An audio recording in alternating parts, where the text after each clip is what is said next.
Hello guys, तो आज का जो हमारा क्वेश्चन है इसमें दे रखा है calculate the angle of vector A from Z axis. और यहाँ पे हमें वेक्टर ए दे रखा है 3i cap plus 4j cap plus 5k cap. ठीक है, तो गाइस यहाँ पे हम एंगल फाइंड करने से पहले क्या करेंगे, जो हमें वेक्टर ए दे रखा है हम इसका मैग्नीट्यूड फाइंड आउट करेंगे।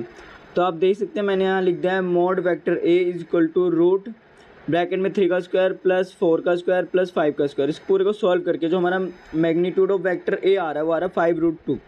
ठीक है गाइस, अब हम इसको इस तरीके से भी देख सकते हैं। यहाँ पे मैं एक्सिस ड्रॉ कर रहा हूँ, ये वाई एक्सिस है, ये एक्स एक्सिस है और ये जेड एक्सिस है। ठीक है गाइस, यहाँ पे मैं लिख भी देता हूँ एक्स एक्सिस, वाई एक्सिस और ये जेड एक्सिस। तो गाइस हमारा जो वेक्टर ए है इसका जो कंपोनेंट एक्स में उसका मैग्नीट्यूड कितना दे रखा है, हमें 3i दे रखा है। इसी तरह वेक्टर ए का जो वाई डायरेक्शन में कंपोनेंट है उसका मैग्नीट्यूड हमें 4 दे रखा है, और जो हमारा वेक्टर ए का कंपोनेंट जेड एक्सिस में उसकी हमें वैल्यू दे रखी है, मैग्नीट्यूड दे रखा है, वो दे रखा है 5। ठीक है, तो गाइस अब यहाँ पे हम यहाँ पे एक रिजल्टेंट ड्रॉ कर सकते हैं। ठीक है गाइस, एक रिजल्टेंट ड्रॉ कर देंगे कुछ ऐसा। ठीक है गाइस, तो सबसे पहले गाइस हम क्या करेंगे, पहले हम एक्स और वाई प्लेन में ही कंसिडर करेंगे और इसका रिजल्टेंट निकालेंगे।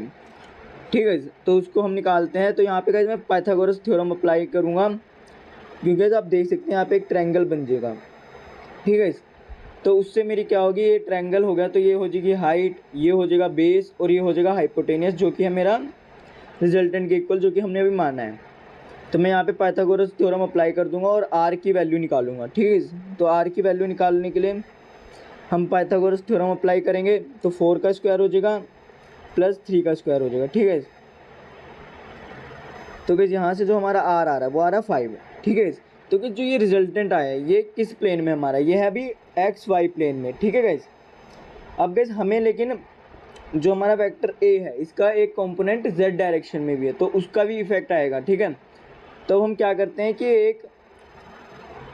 एक रिजल्टेंट और आएगा। इसको गाइस मैंने ऐसे मान लिया, थोड़ा सा ख़राब हो गया, लेकिन गाइस अब हम क्या करेंगे कि ये वाला आ गया हमारा 5।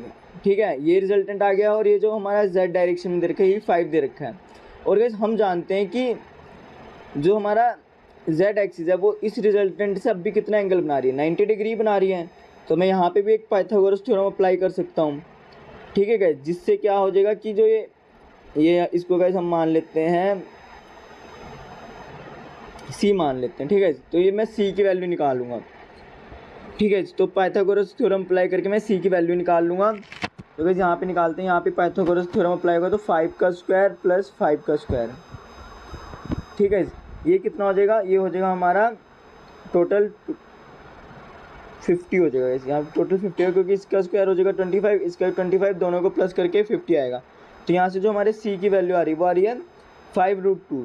तो गाइस आप देख सकते हैं जो हमारा मैग्नीट्यूड ए आया है वही यहाँ पे हमारा सॉल्व करके आ रहा है 5√2। ठीक है, तो गाइस अब हमें यही जो ये सी है, अब हम देखेंगे ये जो सी है हमारा, ये जो जेड एक्सिस है उससे कितना एंगल बना रहा है। तो उसके लिए गाइस हम क्या करेंगे, सबसे पहले सारा इरेज कर देंगे।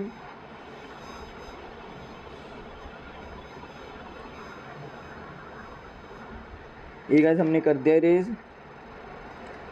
तो गाइस अब यहाँ पे मैं सिर्फ 2 एक्सिस ड्रॉ करूँगा, एक वाई कर दूंगा और एक जेड कर दूंगा। ये गाइस जेड हो जाएगी हमारी, ये हो जाएगी वाई एक्सिस। ठीक है, तो गाइस अब जो हमारा सी आया था वो कुछ तो एंगल बना ही रहा होगा ना जेड से। तो मान लेते हैं ये मैंने सी ड्रॉ कर दिया है और ये मान लेते हैं कि जेड से गामा एंगल बना रहा है। ठीक है, जो कि मैंने यहाँ पे भी ले रखा है गाइस। आप गाइस कोई भी एंगल ले सकते हैं।